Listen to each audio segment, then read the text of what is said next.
MS league 2025-26 के आज के इस सीजन का मैच नंबर 9 जो कि ब्रिस्बेन हीट और सिडनी थंडर के बीच में खेला जाएगा मनका ओवल कैनबरा के उस मैदान पर, जहां पर 22 दिसंबर को यह मैच होगा 1:45 पर भारत के समय के हिसाब से। लेकिन इस मैदान पर उस टाइम पर लोकल टाइम अगर आप देखेंगे तो बजे होंगे शाम के 7:15 और उस टाइम पर चूंकि आज जो वेदर फोरकास्ट हमको बताता है कि पूरे दिन आसमान पर बिल्कुल भी बादल होने वाले हैं नहीं, पूरी तरह से सनी डे होगा। तो इस टाइम पर जब यह मैच स्टार्ट होने वाला होगा उस टाइम पर भी धूप निकली होगी इस पिच के ऊपर, इस मैदान के ऊपर। लेकिन जनरली जब हम ऑस्ट्रेलिया के अंदर जाते हैं, किसी मैदान के ऊपर कोई मैच खेलते हैं और निश्चित तौर पर वहां पर पेसी और बाउंसी नेचर की विकेटें तो आपको हमेशा से देखने को मिलती हैं। और आज का ये जो मैच है ये पहला मैच होगा इस टूर्नामेंट का जो इस मैदान पर खेला जाएगा। तो इस फ्रेश पिच भी होगी, तो फ्रेश पिच पर जनरली जो भी टीम टॉस जीतती हैं वो पहले फील्डिंग करना ही प्रेफर करती हैं। और उसी में अगर आप पिछले कुछ 10 मैचेस के रिजल्ट्स को जाकर के देखेंगे तो 6 बार बैटिंग सेकंड करने वाली टीमें मैचेस यहां पर जीती भी हैं। तो इस बात को भी काफी हद तक क्लियर करते हैं कि सेकंड बैटिंग करना कंपैरेटिवली थोड़ा सा आसान यहां पर होता है। लेकिन इसी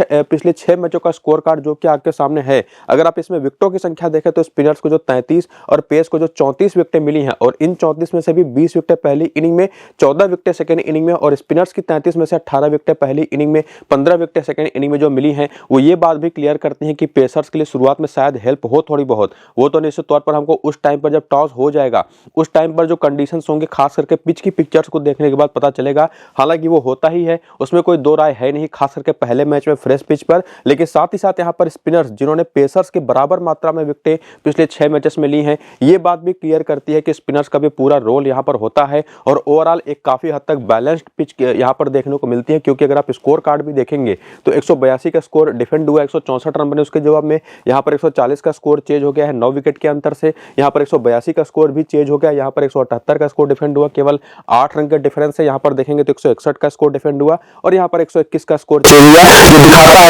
ना सिर्फ यहाँ पर बॉलरों के लिए और उसमें भी पेसर्स है स्पिनर्स के लिए भी और साथ ही साथ बैटर्स के लिए भी पूरे चांसेस होते हैं कि वो यहाँ पर परफॉर्म करे। तो ओवरऑल एक बैलेंस नेचर वाली विकेट जहाँ पर पहला मैच होगा इस टूर्नामेंट का या इस सीजन का, तो निश्चित तौर पर इस फ्रेश पिच की वजह से कोई भी टीम जो टॉस जीतेगी वो पहले फील्डिंग करना प्रेफर करेगी। तो जो भी अपडेट्स होंगे टॉस के बाद भी कि कैसी पिच है, वेदर वहाँ पर एक्चुअली कैसा है, फिलहाल तो मैंने अभी फोरकास्ट आपको बताया है, वो सारे अपडेट्स आपको मैं अपने टेलीग्राम और व्हाट्सएप चैनल पर प्रोवाइड कराऊंगा टॉस के बाद। और साथ ही साथ अपनी मेरी जो फाइनल टीम बनेगी आज किस मैच की वो भी आपको मैं टेलीग्राम और व्हाट्सएप चैनल पर प्रोवाइड करूंगा। तो जाकर के दोनों को ज्वाइन करिए, लिंक आपको इसी वीडियो के डिस्क्रिप्शन में और कमेंट बॉक्स में पिन किया कमेंट के नीचे वहां पर देखने को मिल जाएगा। तो चलिए आगे बढ़ते हैं, जल्दी से बात करते हैं। सबसे पहले तो सिडनी थंडर टीम की, जिन्होंने कुल टोटल 2 मैचेस इस सीजन में खेल लिए, दोनों मुकाबले गंवाए हैं। पहले मैच में डेविड वार्नर अवेलेबल थे नहीं, दूसरे मैच में आकर के उन्होंने नंबर 3 पर बैटिंग करी, कैप्टनसी भी करी, जबकि ओपनर के तौर पर सैम कॉन्स्टेंस और मैथ्यू गिल्स की लेफ्ट हैंडर और राइट हैंडर कॉम्बिनेशन वाली जोड़ी उतरी। उसके बाद कैमरन बैंक्राफ्ट,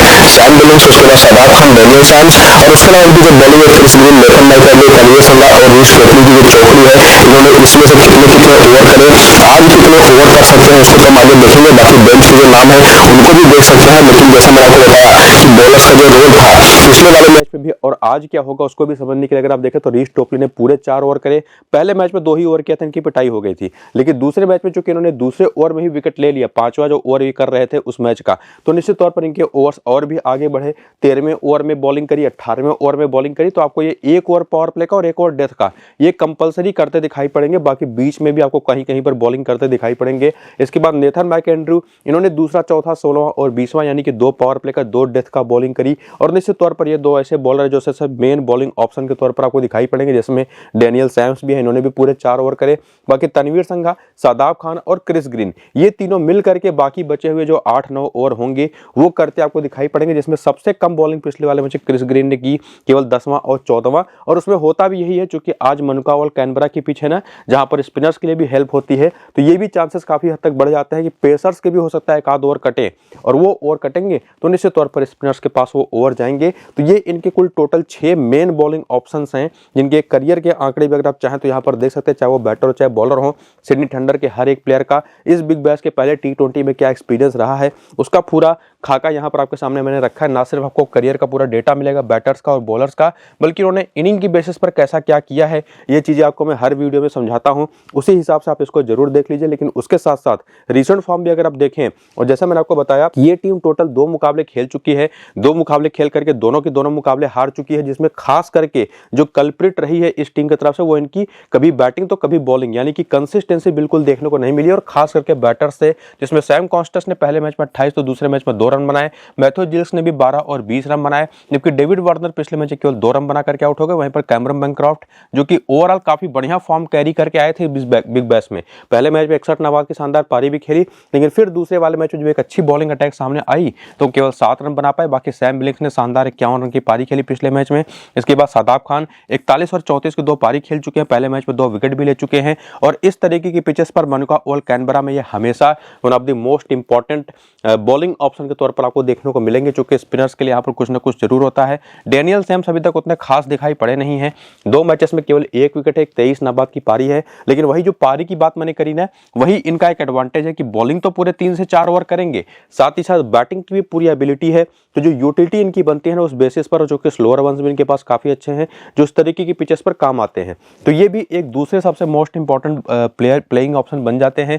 और उसके बाद आते हैं क्रिस ग्रीन, 13 रन कोई विकेट नहीं, 4 नाबाद 1 विकेट की परफॉर्मेंस पिछले वाले मैच में। और साथ ही साथ इसी बेसिस पर चूंकि ये अपनी बॉलिंग के साथ साथ बैटिंग से भी अपना अच्छा खासा रोल प्ले करते हैं। और ओवरऑल ये भी देखिए कि सामने जो बैटिंग है ऊपर वो उतनी वल्नरेबल है कि कभी भी कोलैप्स कर सकती है, तो उस बेसिस पर ये भी काफी इंपॉर्टेंट हो जाते हैं। बाकी तनवीर संघा 2 मैच में 1 विकेट केवल ले पाए हैं, नेथन मैकेंड्रू ने 2 मैच में 3 विकेटें ली हैं, रीस टोपली ने भी 2 मैच में 3 विकेटें ली हैं, तो वो भी पिछले ही मैच में तीनों विकेटें ली। तो ये 3 ऐसे बॉलिंग ऑप्शन होंगे कि तनवीर संघा का सेकंड इनिंग की बॉलिंग है तो वहां पर नेथन मैकेंड्रू और रीस टोपली, स्पेसिफिकली रीस टोपली पहली इनिंग की बॉलिंग है तो वहां पर आप इनको पिक कर सकते हो। और नेथन मैकेंड्रू को तो पिक तभी करना है अगर आप थोड़ा सा रिस्क ले पाते हैं और पहली इनिंग की बॉलिंग है तो वहां पर एज ए ट्रम्प आप इनको लेकर के जाइए। तो 3 तो सबसे सेफेस्ट ऑप्शन है, बाकी 3 में से 2 कंडीशनली पिक किए जा सकते हैं कंफर्म तौर पर, और एक ऐसा प्लेयर है जो कि थोड़ा सा रिस्क फैक्टर लेकर के आता है, लेकिन उसी में बैटिंग में से भी न किसी को तो आपको लेना ही पड़ेगा। तो इसमें इस तरीके की पिचेस पर सबसे सेफ ऑप्शन कोई अगर होगा तो डेविड वार्नर ही होंगे, और दूसरे जो सेफेस्ट ऑप्शन होंगे वो कैमरन बैनक्रॉफ्ट। हालांकि सैम बिलिंग्स ने भी काफी अच्छी पारी पिछले मैच में खेली थी, लेकिन मैं सजेस्ट करूंगा कि आप बैनक्रॉफ्ट और वार्नर के साथ जाइए। लेकिन अगर आप पूरी तरह से सेफ खेलना चाहते हैं तो या तो वार्नर या तो कैमरन बैनक्रॉफ्ट में से किसी एक को हटा करके सैम बिलिंग्स को भी लेके जा सकते हैं। और बाकी जितने भी प्लेयर बचते हैं ना वो सिर्फ और सिर्फ एक रिस्क फैक्टर लेकर के आते हैं, अननेसेसरी उनको आप स्मॉल लीग की टीम में लेके जाएंगे तो वो आपको निश्चित तौर पर एक रिस्क पर ही रखेंगे कि शायद ही आप तब जीत पाए। हालांकि निश्चित तौर पर 10 में से ऐसा आप करेंगे ना 2-3 मैचेस में जीत भी जाएंगे, लेकिन बाकी सारे मैचेस में आपको हार का सामना करना पड़ेगा। उसके बाद आकर के हेड टू हेड के आंकड़ों को भी देख करके थोड़ी सी आइडिया लें। तो यहाँ पर देखेंगे तो सैम कॉन्स्टेंस कभी खेले नहीं सामने वाली टीम के खिलाफ, लेकिन वहीं पर डेविड वार्नर के 2 मैच में 86 रन है, एक ही बार आउट हुए तो 86 का एवरेज भी है। और वहीं पर कैमरन बैनक्रॉफ्ट के 2 मैच में 71 रन है, और वहीं पर जिल्स के 8 मैच 171 रन है, 24 का एवरेज है। ओली डेविस कुछ खास नहीं कर पाया, सैम बिलिंग्स के बढ़िया नंबर्स हैं, 5 मैच 174 रन, 43 का एवरेज। तो जो आपको ने कहा था ना कि बैनक्रॉफ्ट या डेविड वार्नर में से किसी एक को ड्रॉप करके आप लेके जा सकते हैं सैम बिलिंग्स को, और ओवरऑल नंबर्स देखें तो वो चीज आप बैनक्रॉफ्ट के साथ कर सकते हैं। इसके बाद शादाब खान की बात करें तो ये खेले नहीं हेड टू हेड में। क्रिस ग्रीन की बात करें तो 17 मैच में 16 विकेट, 109 रन भी हैं।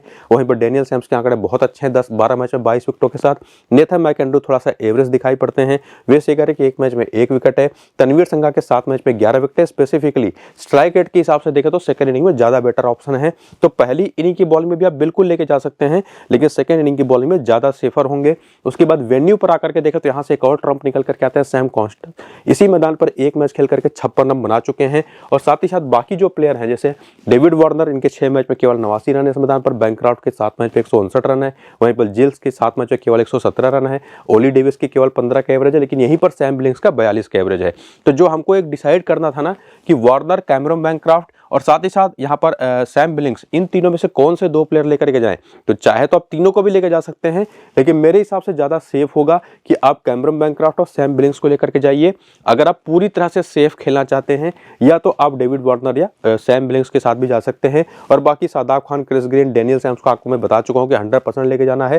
तनवीर संघा सेकंड इनिंग की बॉलिंग के लिए बेस्ट होंगे और रीस टोपली पहली इनिंग के लिए बेस्ट होंगे। ये सारे आंकड़े भी आपको क्लियर कर दिए मैंने, और साथ ही साथ आपको मैंने प्लेयर्स का सिलेक्शन भी बता दिया। बाकी प्लेयर बैटल भी अगर आप देखें तो सैम कॉन्स्टेंस एक ऐसे बैटर रहे हैं जो सामने की टीम की बॉलिंग को ज्यादा इन्होंने फेस किया नहीं है, तो आउट भी नहीं हुए। बाकी डेविड वार्नर, शाहीन अफरीदी की 26 गेंद पर 28 रन बना करके 2 बार आउट हो चुके हैं। बाकी कैमरन बैनक्रॉफ्ट जेवियर बार्टलेट और मैट कोनेमान पर आउट होते रहे हैं, हालांकि ठीक ठाक रन बना करके। इसके बाद आते हैं ओली डेविस, मैथ्यू जिल्स और सैम बिलिंग्स माइकल नेसर पर एक बार आउट में बिना कोई रन बनाए, जो कि फिलहाल अभी अवेलेबल होते दिखाई नहीं पड़ रहे। साथ ही साथ ओली डेविस भी माइकल नेसर पर आउट होता है, लेकिन जेवियर बार्टलेट और मैट कोनेमान ने जिल्स को परेशान किया हुआ है पास्ट में। और उसके बाद ये निक मेडिसन के भी आंकड़े आप देख सकते हैं। और उसके बाद आकर के देख सकते हैं प्लेइंग इलेवन बैटिंग ऑर्डर दूसरी टीम यानी कि ब्रिस्बेन हीट का, ये टीम भी कुल टोटल 2 मुकाबले खेल चुके हैं, जिसमें पहला मैच तो उन्होंने गंवा दिया, लेकिन दूसरा मैच भयानक तरीके से जीता, जिसमें इनकी बॉलिंग ने जम करके रन खाए। 257 रन लुटा दिए एक तगड़ी बैटिंग पिच पर, लेकिन उसके बाद इन्होंने उस स्कोर को चेज भी कर दिया और केवल 2 विकेट गंवा करके, जहां पर देखेंगे तो जैक वाइल्डरमथ ने और मैट रेंसॉ ने शानदार शतकीय पारियां खेली और अपनी टीम को मैच जिताया। तो बैटिंग ऑर्डर तो आपके सामने है ही। मैक्स स्विनी की बैटिंग पिछले मैच में आई नहीं थी, क्योंकि वहां पर रन रेट एक्सीलरेट करना था, तो मैट रेंसॉ को इन्होंने प्रमोट किया था, मैक्स ब्रांड को प्रमोट किया था। बाकी जो इनकी बॉलिंग है मेन बॉलिंग ऑप्शन के तौर पर, वो किस तरीके से काम करते दिखाई पड़े, उसको देखने के लिए अगर आप आगे आए तो आपके सामने के शाहीन अफरीदी ने पूरे 4 ओवर करे, और उसके बाद जेवियर बार्टलेट ने दूसरा, चौथा, 18वां और 20वां यानी कि पूरे 4 ओवर करे। या ओवरऑल अगर आप देखें तो 5 मेन बॉलिंग ऑप्शन के तौर पर प्लेयर ट्राई ही किए गए। तो उसमें लियाम हैस्केट ने भी पूरे 4 ओवर करे, मैट कोनेमान ने पूरे 4 ओवर के, जैक वाइल्डरमथ ने पूरे 4 ओवर के, जेवियर बार्टलेट ने पूरे 4 ओवर किए और शाहीन अफरीदी ने भी पूरे 4 ओवर करे। तो बॉलर्स का रोल और बैटिंग ऑर्डर को देखने के बाद उनका करियर के आंकड़े भी आप यहाँ पर देख सकते हैं, जो कि आपको मैंने डिटेल में यहाँ पर सब कुछ नोट डाउन करके दिखा रखा है। तो उसको डिस्कस करने की जरूरत तो है नहीं, खाली टाइम जाएगा तो आप वीडियो को रोक करके यहाँ पर देख सकते हैं। इसके बाद रीसेंट फॉर्म देखें तो ऑलरेडी आपको बता चुका हूं कि ये टीम 2 मैच खेल करके 1 जीती 1 हारी, और उसमें पिछला मैच ये टीम जीती जहां पर जैक वाइल्डरमथ ने 110 रन की पारी खेली, बॉलिंग करते हुए 1 विकेट भी लिया। पहले मैच में इन्होंने बल्ले से तो नहीं, लेकिन बॉलिंग करते हुए शानदार 3 विकेट ली थी। तो इन्होंने दिखा दिया है कि पूरे 4 ओवर की बॉलिंग, और अब तो ओपन भी कर रहे हैं, तो कप्तान है बस कप्तान की इस मैच के सबसे बेस्ट ऑप्शन है। और उसके बाद आते हैं कॉलिन मुनरो, जो कि निश्चित तौर पर एक इनकंसिस्टेंट टाइप के प्लेयर है, किसी मैच में चलेंगे किसी मैच में नहीं चलेंगे। पहले मैच में 55 रन, दूसरे मैच में बिना खाता खोले आउट हो गए, और उसके पहले का भी फॉर्म अगर आप इनका देखें तो एक मैच में चलते हैं, एक मैच में नहीं चलते, लेकिन फिर भी एक बहुत अच्छे ट्रम्प ऑप्शन ना सिर्फ ये रहेंगे, इवन नेथन मैक्सवेनी, इवन मैं तो कहूंगा कि नेथन मैक्सवेनी एक सेफेस्ट ऑप्शन भी है। पहले मैच में 9 रन बनाए, विकेट नहीं मिला, दूसरे मैच में इनको बैटिंग दी नहीं गई, क्योंकि मैट रेंसॉ को इन्होंने प्रमोट किया, जो कि रिसेंट टाइम में बहुत ही कमाल के फॉर्म में है। और मैट रेंसॉ का फॉर्म याद दिलाने के लिए अगर आपको मैं बताऊं, हालांकि नंबर्स आपके सामने यहाँ पर हैं काफी हद तक, डोमेस्टिक सीजन इनका बहुत अच्छा गया है। शेफील्ड शील्ड में इन्होंने बहुत सारे रन बनाए, उसके बाद इनको इंडिया के खिलाफ टेस्ट मैचेस भी खिलाए गए, वहां पर भी इन्होंने कमाल की पारियां कुछ खेली। तो इस समय रिसेंट टाइम में कप्तान है बस कप्तान की टीम की तरफ से दूसरे बेस्ट ऑप्शन है। उसके बाद मैक्स ब्रांड ने 2814 रन की 2 पारी खेली, हालांकि पिछले मैच में रिटायर्ड हट हो गए थे, तो हो सकता है आज ना भी खेले। बाकी ह्यू वेगन ने 0 नाबाद और 29 नाबाद की 2 बढ़िया पारियां खेली हैं। बाकी जिमी पियर्सन ने पहले मैच में शानदार 50 रन बनाए 22 गेंदों पर। जेवियर बार्टलेट ने रन तो बहुत लुटाए, लेकिन फिर भी 3 विकेट 2 मैच में ले चुके हैं। शाहीन अफरीदी को 2 मैच में 1 विकेट मिला है, लियाम हैस्केट को भी 2 मैच में 1 विकेट मिला है, कोनेमान ने पिछले मैच में 1 विकेट लिया, और पैडी डूली पहला मैच खेले थे, इन्होंने भी 1 विकेट लिया था। तो सेकंड इनिंग की बॉलिंग हो या पहली इनिंग की बॉलिंग हो, जो भी खेले मैट कोनेमान या पैडी डूली, आप चाहें तो ट्राई जरूर कर सकते हैं। लेकिन जो सेफेस्ट ऑप्शन है जैक वाइल्डरमथ और साथ ही साथ मैट रेंसॉ के साथ, यहाँ पर मैं वही सेफ कैटेगरी का प्लेयर यहाँ पर नेथन मैक्सवेनी को भी मानूंगा, क्योंकि ना सिर्फ आपको ये बैटिंग करके देंगे, बॉलिंग के भी चांसेस इनके काफी अच्छे बनते हैं as a off spin bowler. और बाकी जो बैटिंग है इनकी वो उतनी सेफ है नहीं, लेकिन बॉलिंग में जेवियर बार्टलेट और शाहीन अफरीदी ये 2 सबसे सेफेस्ट ऑप्शन होंगे। तो 5 तो ऐसे प्लेयर है जिनको आप सीधे टीम में लेके जा सकते हैं, और बाकी मैट कोनेमान या पैडी डूली में से जो भी खेलता है उसमें से कोई एक, और साथ ही साथ कॉलिन मुनरो, ये कुछ शानदार ट्रम्प ऑप्शन इस टीम की तरफ से है, जिनको अगर आप लेके जाना चाहें तो बिल्कुल एक रिस्क फैक्टर के तौर पर लेके जा सकते हैं। और खास करके सामने सिडनी थंडर की टीम है, इनकी बॉलिंग भी उतनी कंसिस्टेंट नहीं है, बैटिंग भी उतनी कंसिस्टेंट नहीं है, तो इस टीम के ज्यादातर प्लेयर आप पिक कर सकते हैं। और उसके बाद आकर के हेड टू हेड के आंकड़े देखते हैं, यहाँ पर मैक्सवेनी के नंबर आपको बढ़िया दिखाई पड़ेंगे, इवन कॉलिन मुनरो के आंकड़े तो और भी शानदार है, 42 का एवरेज है। मैट रेंसॉ का भी 9 मैच 144 रन है, लेकिन केवल 18 का एवरेज है। और बाकी टॉम एल्सॉप के 1 मैच में 9 रन है, मैक्स ब्रांड भी कुछ खास नहीं कर पाया, जिमी पियर्सन भी बहुत नीचे बैटिंग करते हैं। बाकी जैक वाइल्डरमथ के 4 मैच 61 रन 6 विकेट हैं, बाकी माइकल नेसर के 7 मैच में 5 विकेट हैं, बार्टलेट के 8 मैच में 11 विकेट, 9 मैच में 8 विकेट हैं कोनेमान के। इसके बाद इस मैदान पर आंकड़े देखेंगे तो यहाँ पर भी मैक्सवेनी ने 1 मैच खेल करके 29 रन बनाया है, कॉलिन मुनरो के यहाँ पर भी बैटिंग एवरेज 49 है, तो एक बहुत अच्छा ऑप्शन हो सकते हैं। बाकी नंबर्स में अगर आप देखें तो वाइल्डरमथ के 5 मैच 5 विकेट हैं, बाकी बार्टलेट के 7 मैच 6 विकेट है, 6 मैच 5 विकेट कोनेमान के हैं। तो ये तो कम से कम क्लियर यहाँ तक आते आते होता है कि ब्रिस्बेन हीट की टीम अपनी परफॉर्मेंस की बेसिस पर भी और इनके जो प्लेयर्स हैं, पूरी इनकी जो टीम कॉम्बिनेशन है उसके हिसाब से भी बेस्ट ऑप्शन दिखाई पड़ती है मैच जीतने को लेकर के।